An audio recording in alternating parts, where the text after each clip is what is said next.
It's time for Around the Ozarks Sports Scene, brought to you by Fastbreak Sports, the largest selection of cards and card supplies in Southwest Missouri. Now here's your host, Scott Purrier.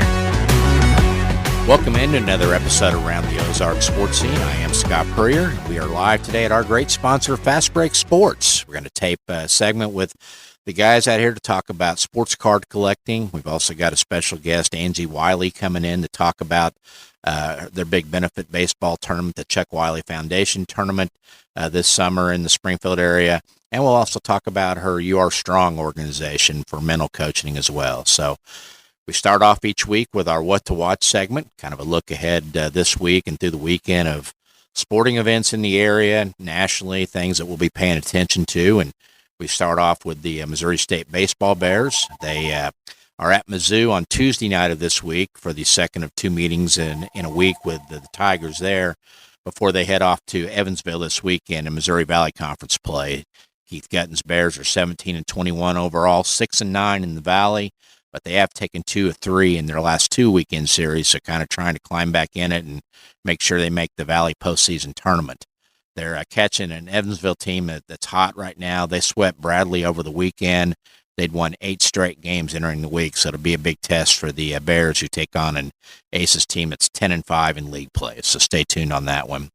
By the way, the Bears are down in Fayetteville next Tuesday and Wednesday of next week to take on the number 2 ranked Arkansas Razorbacks. Back-to-back games in Fayetteville. Typically, that's been like the Mizzou series with a home and home, but the Bears are going down there to play 2 in what will be Keith Gutton's final trip to Baum Walker Stadium. Drury baseball continues their red-hot play. They won 3 out of 4 games up in Kansas City against Rockhurst over the weekend. They have a game on Tuesday of this week at number 2 ranked Central Missouri. That'll be a good test for the Panthers of Scott Nasby, who actually got a win at number 8 Missouri Southern last week down in Joplin. But the Panthers come home this weekend. They play Maryville in a Great Lakes Valley Conference series. The Drury team is 24-16 overall, 21-7 in GOEC play. So Maryville will be at the Mark Worley Field at the renovated Metter Park. Get out and catch your final chance to watch the Panthers in action out here in town this Friday through Sunday. They've got one other regular season series left. They finish up at Southwest Baptist next week in Bolivar before they head to the GOEC tourney in Marion, Illinois. Springfield Cardinals are home this week as well. They've got the Arkansas Travelers in town Tuesday through Sunday. If you remember, the Cardinals got off to a franchise record 9-0 start to the season, have gone 3-3 since, but they sit atop the North Division standings of the Texas League at 12-3, 3 games ahead of this Arkansas team coming in. Arkansas is the AA affiliate of the Seattle Mariners, so get out to Hammonds Field and check out Springfield Cardinals baseball. Finally, NFL Draft is this week. We've waited for a year. We've heard the projections, the mock drafts, who's going to take who from all the experts. It hits for real on Thursday night. The Chicago Bears are on the clock with the number 1 pick, expected to be Caleb Williams, the quarterback out of USC. What will the Chiefs do? They'll wait a long time, probably, to pick at number 32 as the Super Bowl champions. Expected that Kansas City might go the route of either an offensive tackle or possibly a wide receiver, and Brett Veach could trade up like he likes to do as well. So should be some good TV watching on Thursday night with the first round of the NFL Draft live from Detroit. Special guest on Around the Ozarks Sports Scene is our friend Angie Wiley. She runs her own sports coaching, mental coaching business called You Are Strong, but also we bring her on to talk about the annual Chuck Wiley Foundation Benefit Baseball Tournament each summer, a big deal for local youth athletes. Angie, thanks for joining me. Absolutely. Thanks for having me. You bet. Let's talk about the tournament. I know it's obviously a cause near and dear to your heart for your late husband, Chuck Wiley, a former college baseball player, minor leaguer with the Mariners back in the 90s, and you did this in his memory, but also to kind of pass along the benefits to youth athletes, right? Absolutely. Yeah. Yes. Yeah. We were athletes ourselves and raised athletes and know the the cost and expense that can go into keeping these young athletes engaged. And so this foundation was set up with the purpose of being able to scholarship athletes in need to keep them involved. So you're entering your 5th year of the tournament. It's a baseball tournament for ages. We are 9 through high school. 9 through years high school. Old through high school. Yes. Wow. And we were talking about the development of it. Started out with 15 or 20 teams, and it's grown to right around 100 in the past. Correct? Yes. Yeah. Last year we had close to 100. This year coincides with another bigger tournament going on, so we may drop a little less than that, but we've still got a lot of teams signing up for it this year. And that means you have openings. Yeah, we do. I know yes. Last year there was an opportunity that you might be shut out because it may be full, but now you've got room for teams. The dates are July 12th through the 14th, Yes, correct? correct. Yeah, and we were talking that it's not Sky Bacon Stadium now. It's the Ozark Mountain Sports Complex, the old U.S. Baseball Park, Duck Stadium. It's been about 5 different things, but that's your opening night on July 12th. You do a really fun ceremony that night, Yes, correct? that was, last year was our first year for that, and it was a huge hit. We had a bunting contest, a home run derby. We had cornhole going on, bouncy houses set up. We feed the players for free, full concessions for parents, and we just had a lot going on that night. We had some giveaways, and so it was a great event, so I'm looking forward to another good one this year. And you incorporate several fields and facilities in the Springfield area, correct, for the actual tournament? Correct. Yeah. Yes. And we talk about how it benefits young athletes.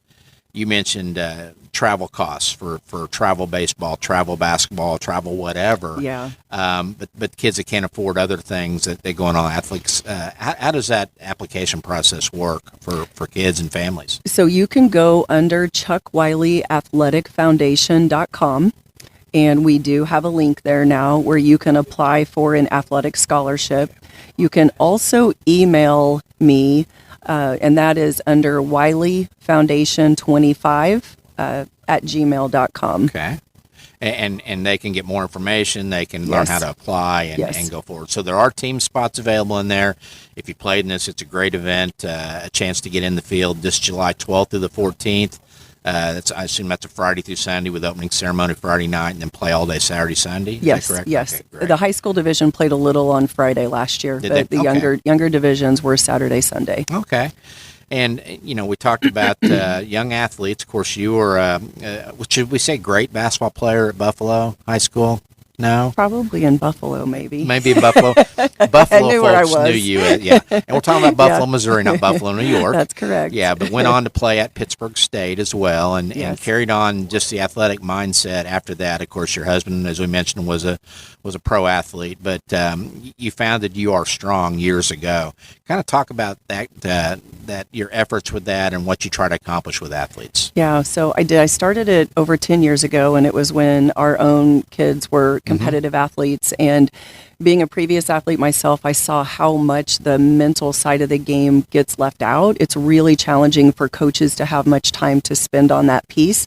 But yet when you look it up and you study it, it's, they say the mental game is 80 to 90% of performance. And so it's a huge piece of it. And so I have always had a passion for it, started it 10 years ago. I went full time with it in 2021, and now I have an 8-week program. I do that because the way you think and how you respond emotionally is a habit, and so I want to work with an athlete over time, and it gives that athlete the opportunity to really shift their mindset, grow that mindset over time, so it does make a positive impact on their performance. And kind of what's your age range that you'll work with there? I mean, I know it's young athletes, but it goes all the way up to adult athletes, right? It does, yes. Middle school through college is probably the bulk of what I have. I've had down to 9-year-olds, and I have had some pros. Okay. What is the number one thing that you see now in young athletes or athletes in general when they come to you? Are they struggling with confidence? Are they struggling with burnout? A combination of things? What do you see most common now? Most common, it is usually a combination of things. It typically is a drop in confidence. They're struggling with something. So whether it's, mistakes, failures, And then it turns into, overthinking, beating up on themselves, and kind of that downward spiral where you'll hear athletes say, I'm in a slump and I can't get out of it. I get the call from parents of like, they're frustrated, they're down, I don't know what to do. But it is a combination of that thinking and frustration that kind of gets them there. So that's usually what I get. Now, see, I'm probably not the most patient sports dad. I would probably say, you were strong, quit whining, and then tell them to go on. But you go a little deeper than that. I do. Yeah. I go a little bit deeper than that. What I mean, you say like an 8-week session typically. Yeah. Kind of how do those run from start to finish? I mean, what are you kind of trying to accomplish early on, and then by the end, what is the end goal in most cases? Right. So accomplish early on. I start off with getting them to start thinking about what they're thinking about, because we all have stories in our head. So, that negative thing happens to them, and then typically your brain is going to create a negative story, and then those stories are on repeat. So we get to them thinking about what they think about. We also really dive in early on redefining failures and mistakes, because that's a big one where they get hung up. And you've got to start looking at those differently, because those essentially are just building blocks. They learn how to control their state. So we all have high states and low states, and they start understanding that they've got the ability to bring themselves out of a low state. So they get tools and strategies and learn how to do that. We do performance visualization. We work on their vision long term. We work on goals and a game plan. They start looking at their habits and understand how important those high performance habits are, and making those 1-degree changes daily. And then we also talk about the power of taking action, because when they are doing the things they know they're supposed to do, it's actually going to increase that confidence and create that upward spiral instead of that downward spiral. Do you ever get emergency calls or texts like from the field? Johnny's not hitting the curveball today. What's going on? Can you talk to him in the batter's box? No, probably discourage those kind of deals. Right. Yeah. Not quite that in the game calls, but I have had that may be the problem actually. Right. Yes. Parents have said this is a 911 call, so I have had those.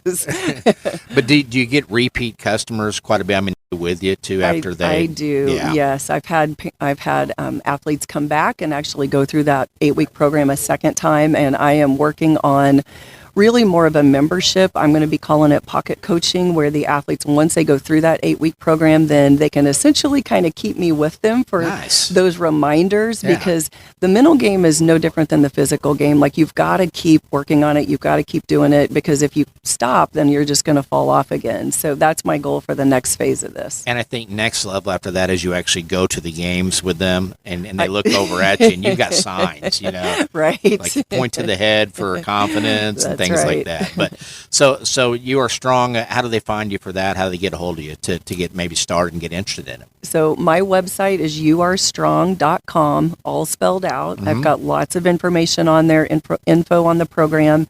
You can also directly connect with me through Angie at youarestrong.com. Okay. And then the Chuck Wiley Foundation Baseball Tournament, the dates are July 12th to the 14th. And again, if there's a team out there interested in more information and or signing up, how do they get a hold of you?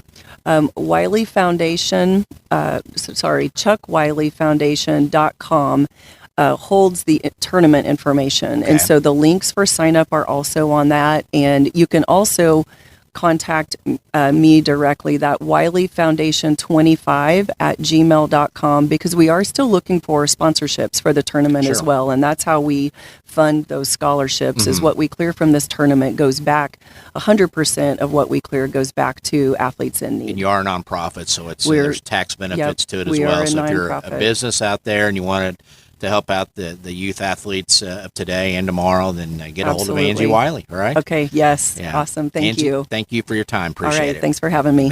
As we mentioned in the open, we are live today out at Fastbreak Sports, our great sponsor here on South Campbell. Your home for all things sports cards, collectibles, memorabilia.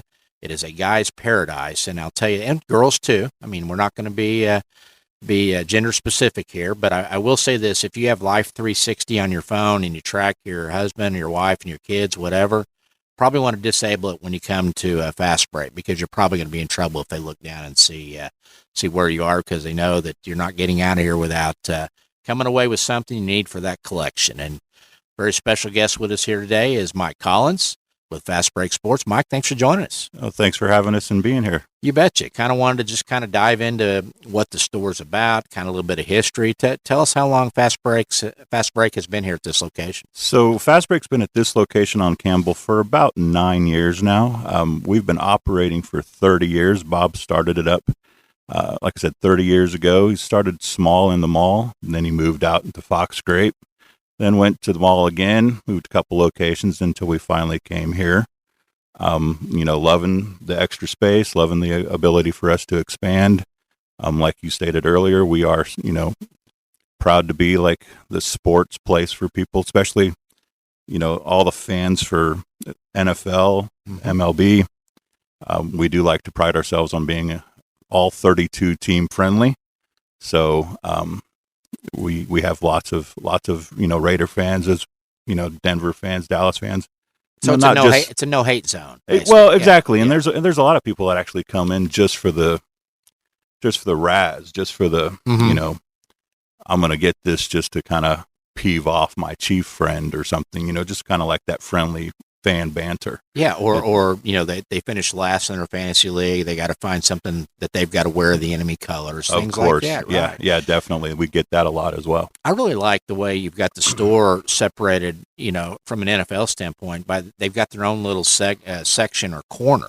There's a Raiders section. There's a Steelers section. A Giants. Probably not a lot of people going in that one now. No, and yeah, like you pointed out, we do have it separated like that because it does seem to be, we're guys. Mm-hmm. We have a team.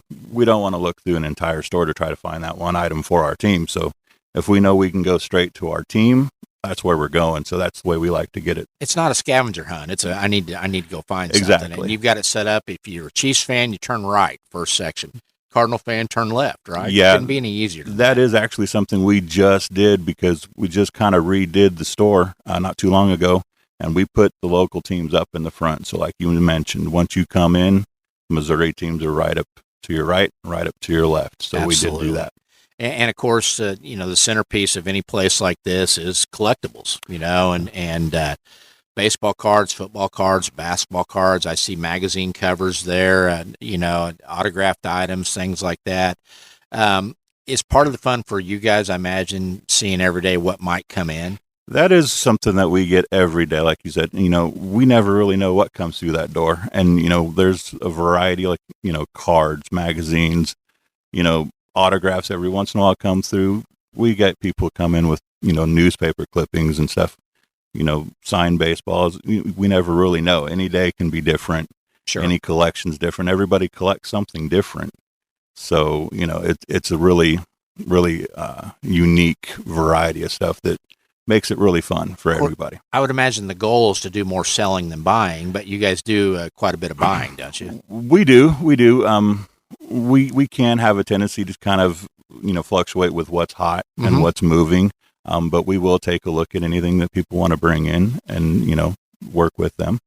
Well, I'm a 60-year-old man. I've been a card collector off and on since I was, like most people, a kid. I got into sports, 6, 7, 8 years old, started collecting. Back then it was easy. There was Topps, and there wasn't anything else. And it was easy to wait for the one, edition of basketball cards to come out, the NBA cards. I was telling somebody the other day that Dave Davis, longtime Hillcrest baseball coach, his granddaughter was playing the basketball game with ping pong balls that you used to pull the lever and you got to shoot it at both ends. Yeah, Which was my favorite game. That, and then was it Tecmo Bowl football or whatever, the electric football game? You couldn't stop Bo Jackson, I'm telling you. No. And you'd have guys running down clearing the other end of the end zone that weren't doing anything for you while that was vibrating. Exactly. But that basketball game, what I would do was, it was just a kind of a plane trying to mimic a cardboard hardwood basketball floor.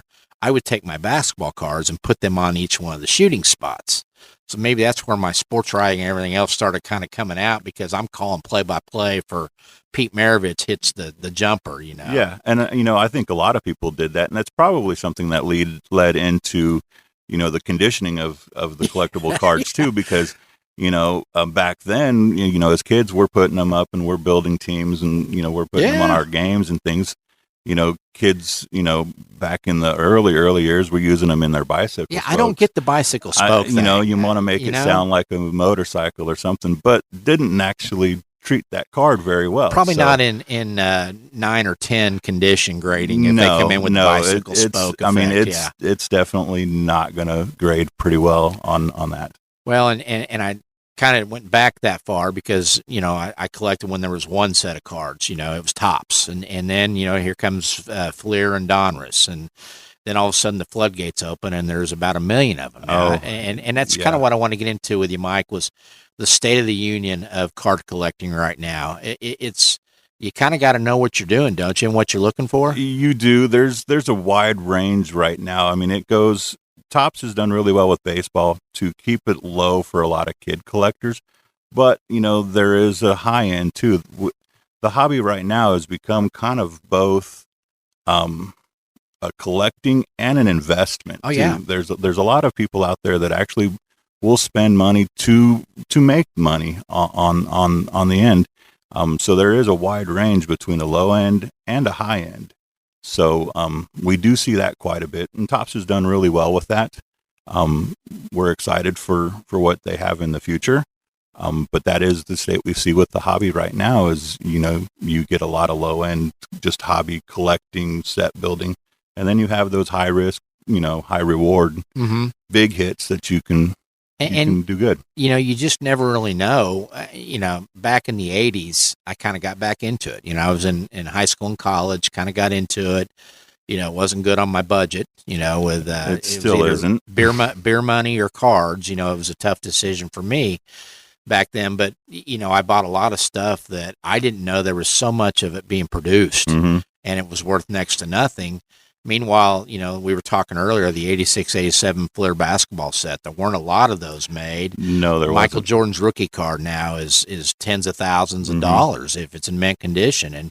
And is that the thing now? Is it you have to be able to wade through the variations and, the purple variation and the print plate and all this other stuff that's out there? How do you guys do that? You do. It's definitely hard sometimes, especially with a lot of different companies who do have so many different varieties. You have certain color variations that are exclusive to certain locations like hobby or retail or Walmart or Target.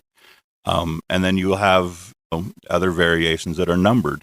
A lot of the hobbyists right now, they kind of really gravitate towards those numbers. If the card is numbered, like 1 of 250 or 1 of 10 or there are some, like like the printing plate was 1 of 1. A lot of them that go after that numbered card to really drive that. I know there's only this many out there on that market. I found that out when I was collecting for my new grandson, trying to get something that maybe 18, 20 years from now is valuable. So I dove into the baseball world with Ellie De La Cruz and Jordan Walker. And just finding the immense number of variations. And, and the thing is, you buy one card for $3 or $5, and you start looking around, and there's a 1 of 10 for 50. Exactly. And you're like, I got to have that one, yeah, and that's when you wind up with 50 different variations of what is considered a rookie card, right? Yeah. And, and there's, like you just mentioned, there are people that'll chase that. You got to get it. And they've got the color rainbow. So you have the collectors that do the rainbows, red, green, blues, and yellows and things. The trick is to just kind of, like you pointed out, find a couple players you really like. And then, we like to pride ourselves with that. Find the player you like and collect who you like. That way you're not kind of upset if, like, for example, Jordan Walker's not having the best year right now. Come on, Jordan. LA's doing great. Yeah. But, the fact that you like Jordan Walker isn't really hurting your feelings that your investment in him isn't working out right now. Yeah. You can wait him out because you like him as a player. He's 21 years old. We have time on this one. Exactly. Yeah, so we like to point that out with all the kids that just get started too. Find the guy you like. That way, if it doesn't work out, you're not so hurt. If the investment doesn't pan out for you, you still enjoyed who you collected. And every year there's going to be somebody that you can get out ahead of. Like right now, for the last year, it's probably been Jackson Holiday and Jackson Churio and guys like that people are trying to speculate for the investment, but also the fun of collecting them and finding the variations. Yeah, and that's really cool aspect to it, too, that, there's all those, like Bowman's just getting ready to come out. Bowman's a big set for prospects and everybody. And there you kind of get to looking at the prospect fields, like Jackson Holiday. Everybody wants to. It doesn't hurt that he's 1 for 30 right now, by the way. he's not really panning what they thought. Yeah. But, that's another one you want to sit and see. But it doesn't hurt, especially locally, that he's got some history ties, too, with family. With Matt Holiday, and his uncle's the Oklahoma State head coach exactly. in baseball, So, but, everybody just kind of looking at those prospects, it gives you something extra to investigate in or to wait on. And you made a good point a while ago that there's some that collect for the hobby and some that collect for the investing, but right now they're kind of the same thing, aren't they? That a lot of the people will say, you know what, I'm going to do this because I enjoy it, but I also maybe can make some money down the road. There's a lot that it does kind of walk the same path a lot. I mean, there are some people that, unfortunately the hobby got hit pretty hard with Wander Franco and everything that he went with, and we saw both sides of that. We had a lot of people that invested in him because he was a stud coming up. Yeah. And then we saw some people who were Tampa Bay fans. And it was like, okay, who got hurt the worst on that one? Obviously not the Tampa Bay fans. Yeah. And that's kind of, not very often do you have that happen, but it can. So Wander Franco better worry more about the collectors out there than the law, right? Especially some of the prices that some of those cards went quick. Yeah. There's probably a group of hitmen waiting for him to come back to the United States. Yeah. What is the we've talked a lot about baseball, but what about football and basketball and hockey? And are there other sports that are as popular, or is it still kind of start with baseball and go from there? So baseball's really consistent because it does have both Topps and Panini. Football is probably one of the biggest ones for us because it is probably one of the bigger sports that people do collect. Obviously, you pointed out earlier, we do collect all 32 teams and merchandise and everything, so that is a big seller. The problem that we end up having with Panini and everything else right now is sometimes their print is so low that product is so hard to get sometimes.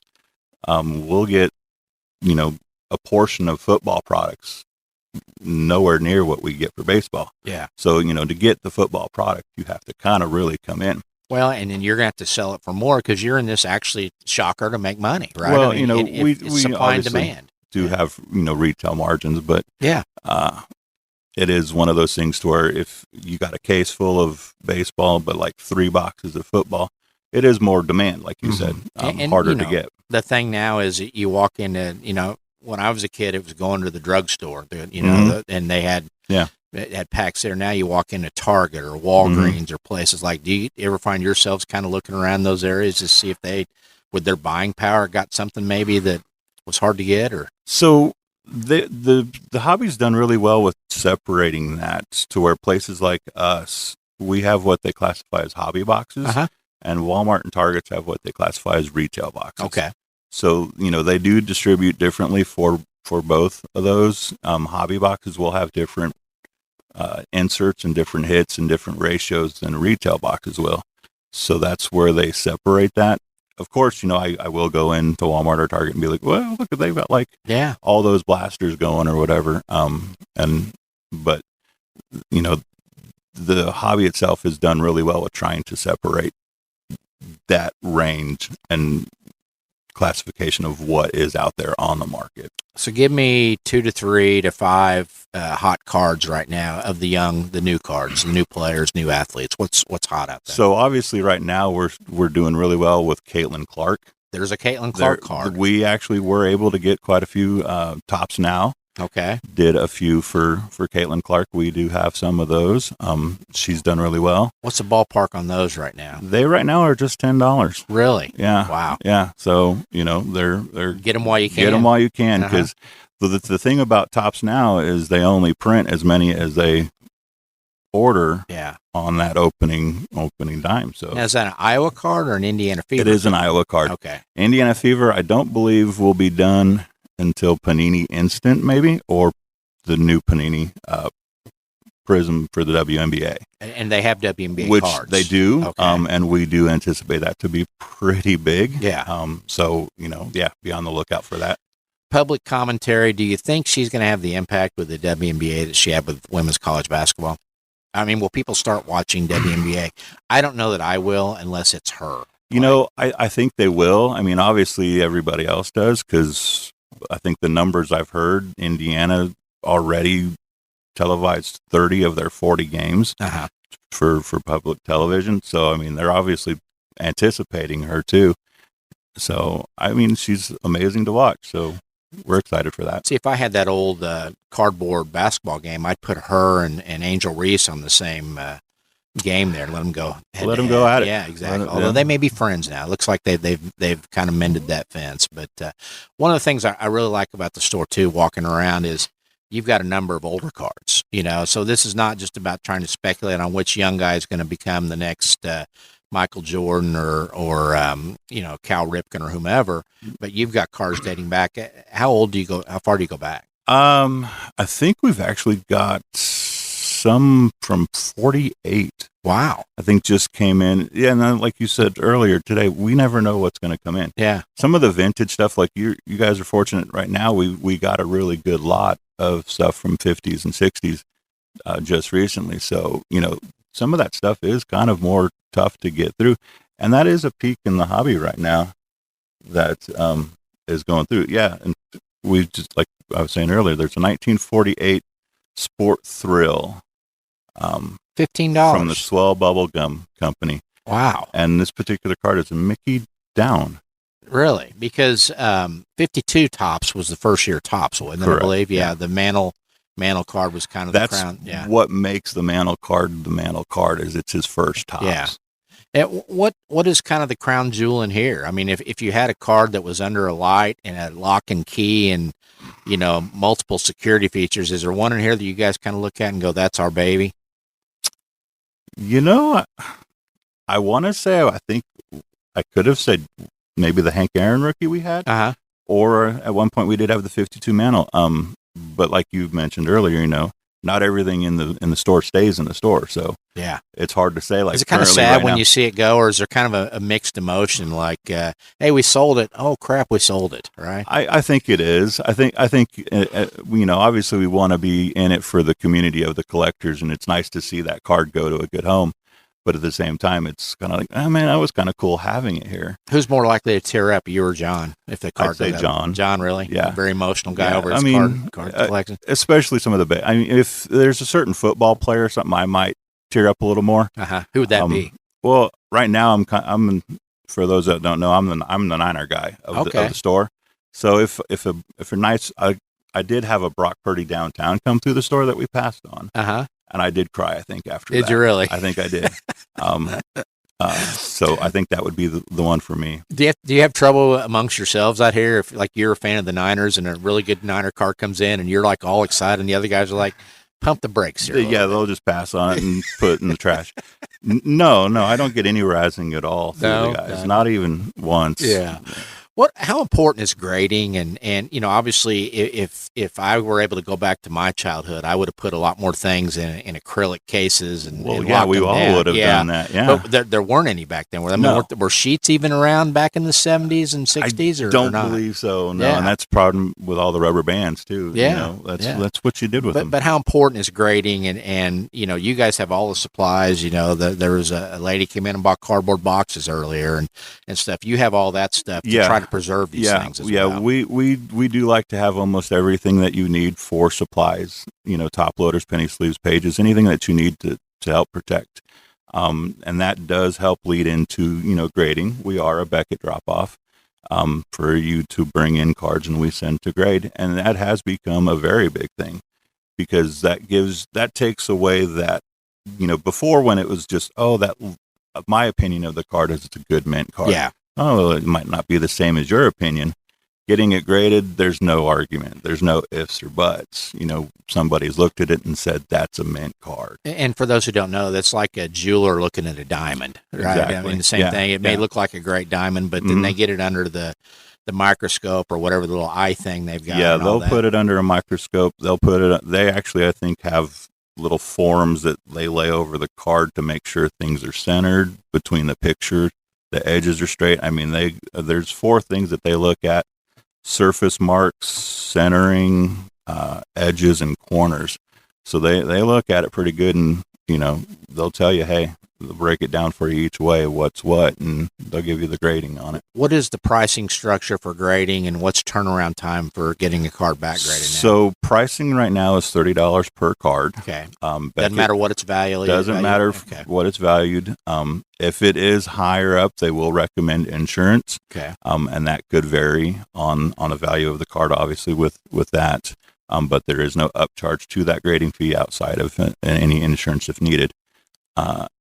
And right now, Beckett has been averaging around 3 to 4 months on turnaround. Okay. And there was a time where, from what I understand, 2-3 years ago, when the hobby had spiked during and right after COVID. Yeah. You might wait up to a year. So the average was about 18 months. Oh, wow. On a turnaround for grading. Because like you said, during COVID, it spiked. So everybody was pulling cards out. Everybody was sending. They had nothing else to do. They had nothing else to do. And, you saw all these things just go for astronomical numbers. So everybody, and got into it. And it just got to a point to where there was a point we would stop and send submissions about 50 cards. Uh-huh. There was a time we were sending close to 200 for our submissions because so many people were hopping into that train. Yeah. And, and taking advantage of that. Wow. And of course, if somebody wants to see if a card is worth grading, you guys will steer them in the right direction. Sure. Yeah. Sure. That's one of the things that we like to do. You'll bring it into us and we'll take a look at it and we'll tell you, yeah, this looks a little off, or this looks, a lot of times we'll also tell you, the card's only worth this much. It comes back maybe an 8 or something. Yeah. You're not going to really make what you want. So we're going to definitely be honest with you and straight up and tell you, hey, this looks like a great thing to do, or you probably aren't going to come out on the better end on this one. Probably no way of knowing, but a graded card, how much added value is there to a card over a non-graded and typically in the market if somebody were wanting to resell? So a lot of that's going to depend on the era of the card and the grade of the card. Right now, any current card around an 8 usually keeps close to a raw value. Okay. Anything around 9 can go 25 to 50% more, and then a 10 can, depend on the player and how many people want to go after it.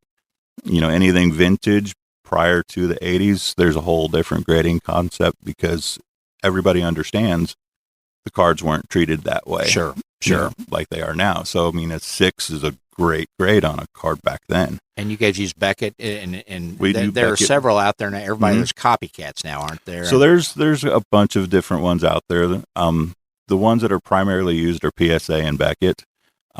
We prefer Beckett just because we've been dealing with them a while. They do the subgrades. So we just prefer to stay with them. There's a lot of collectors out there who do PSA because it does have, a quicker turnaround from what I understand. So I'll tell you that I think the best thing about your store, besides everything else that we've talked about, is the ability to walk in and see your card, and look at it in a card. Yeah, because I got burned once on the Jordan Walker search. I bought a card that was the one that they'd advertised online was number 1 out of 100, and they sent me number 8. And so the one that was in the picture, stock photo. Yeah, and then when you reach out to the seller, oh, well, that was a mistake. Sorry, I don't have number 1 anymore. Yeah. Well, I didn't buy it because I wanted number 8 and stuff. You walk in here, you get to see the card you're going to buy. Right? Yeah. You get to actually hold it. You can actually examine it yourself. Like you said earlier, not only do you have the issue with if you're getting a number card, is it that right number? But sometimes cameras can play tricks on you. You might get a glare that might hide a small print line, or your picture might not be close enough on your corner to see on that. So getting to actually hold it physically in your hand, you can actually look. Okay, yeah, that corner's got that cut fuzz, or there's no streak or something like that. So physically holding it is a very good benefit. Mike, before we let you go, I know the hobby fluctuates in terms of really hot, smoking hot, just hot. things like that. The COVID period was crazy. Some of the Insane. prices. Has it come down a little bit now? Is it a good time to, I don't do stocks, but I know the whole bear and bull market thing. Is this a good time to jump in right now?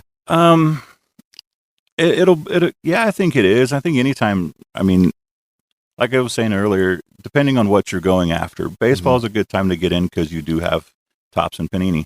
Football and basketball is fairly high to get in on because Panini does have a lot lower run of variety that you can get.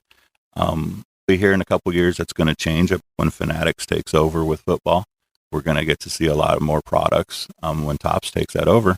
But currently, right now, if you're hopping in, it can still be a little difficult, especially if you're doing football and basketball. But that's what we like to pride ourselves with the Star Box and the individual cards for, too.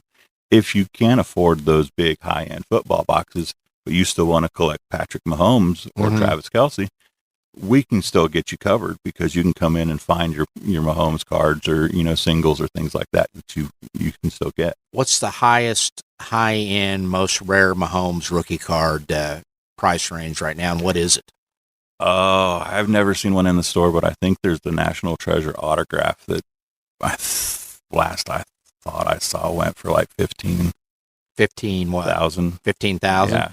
If you're Patrick Mahomes, wouldn't you go out and buy that? Because that's like pocket money, right? I mean, just to have it. Might as well. Yeah. Right. And buy 10 of them. If you need to. Yeah. Well, I think that's the thing. I think there was only a few of them printed. Really? So Wow. It's one of those numbered autographs out there. Mike, fascinating stuff. Let's do it again. Come back out late summer, early fall, talk football cards when it's season and everything. And appreciate the insight and appreciate you guys being a sponsor of Around the Ozark Sports Scene. We appreciate you as well. Thanks for coming in.